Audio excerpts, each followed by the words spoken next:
What's good, everybody? Welcome to the Pull Up and Chat. My name is BJ Matthews, aka BJ. Before we get started, continue to like, share, and subscribe all my YouTube videos. You know what I'm saying? We get updated content every week. You know what I'm saying? Every Sunday we have our live shows from 9 a.m. to 10 a.m. Pacific Standard Time, 12 p.m., 1 p.m. Eastern Standard Time. You know what I'm saying? Get our shirts, $25 a pop, white, black, and red, the Pull Up Basketball Podcast. We are up with a new season.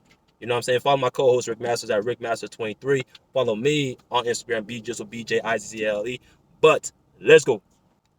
So we back with another season. You know what I'm saying? The NBA season started this past Tuesday with a couple games. I got on the screen. Talked about the Bucks and the Nets as well as the Lakers and the Warriors.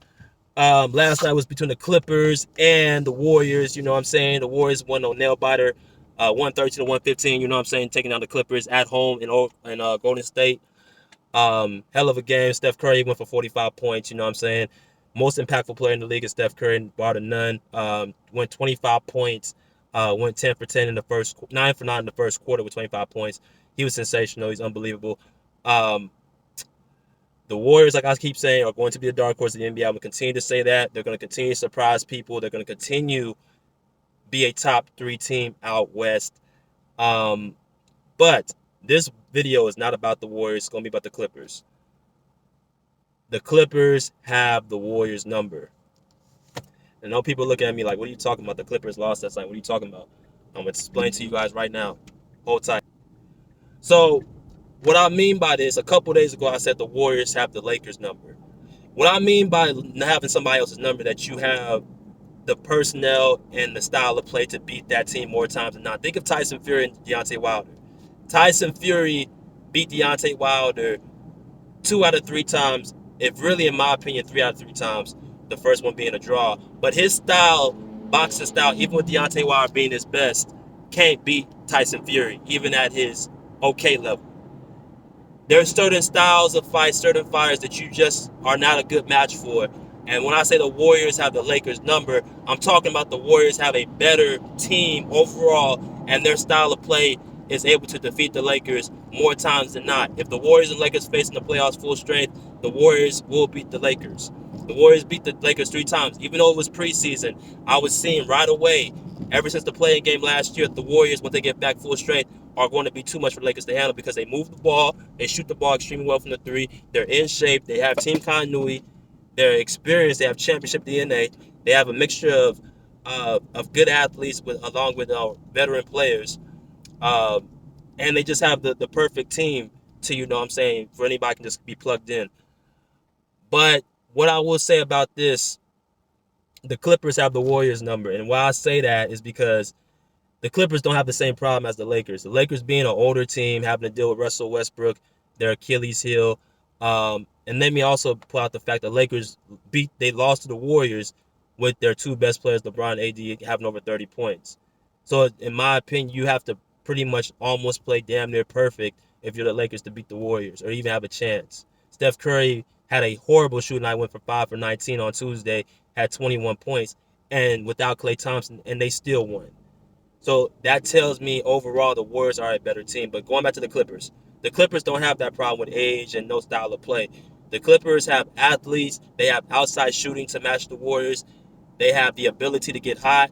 They have arguably the best coach in the league in Ty Lue. They have team karate, team chemistry, things of that nature. So they're a better fit against the Warriors.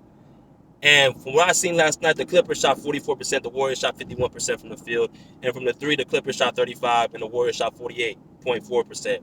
The Warriors shot really, actually very good last night. The Clippers did not. So that tells me if you still didn't shoot well, but you only lose by 2 points, if I'm the Clippers, I'm encouraged by that. If I'm the Warriors, I'm a little bit concerned because, yes, as great as Steph Curry is, Kawhi Leonard is a better overall player than Steph Curry.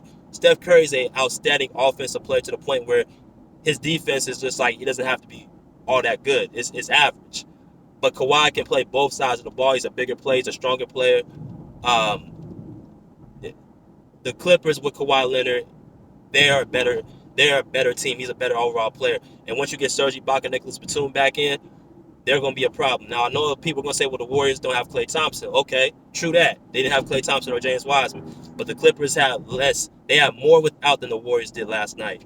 And they only lost by 2 points. So let that sink in. Going back to, my point. The Clippers had the opportunities to win that game last night. The Clippers had so many opportunities. They got jump happy from the three, I thought. I felt like the Warriors did get a lot of the calls. I felt like the Warriors, with Draymond Green going 2 for 9 from the free throw line.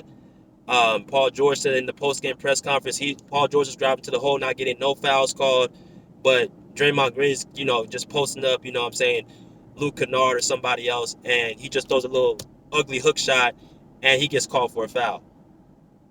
Those little things, mistakes that they made, the Clippers, will be corrected.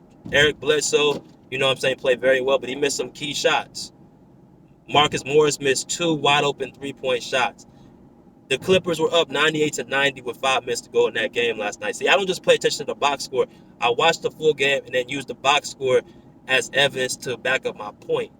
You know what I'm saying? But the Clippers, if I'm the Clippers, I'm feeling like, look, we missing 3 of our best players. We were in somebody else's home. The Warriors are very tough to beat at home, and we only lost by 2 points. Oh yeah, we'll be just fine because in my opinion, I think the Warriors will be the toughest team the Clippers face. More tougher than the Lakers, more tougher than the Jazz, more tougher than the Suns, more tougher than Nuggets because the amount of ball movement that they have. The Clippers can pretty much match up against anybody.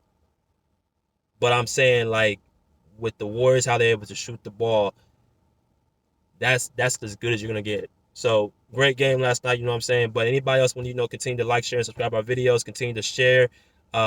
Hit us up on Facebook, Instagram, YouTube. We're also on TikTok as well.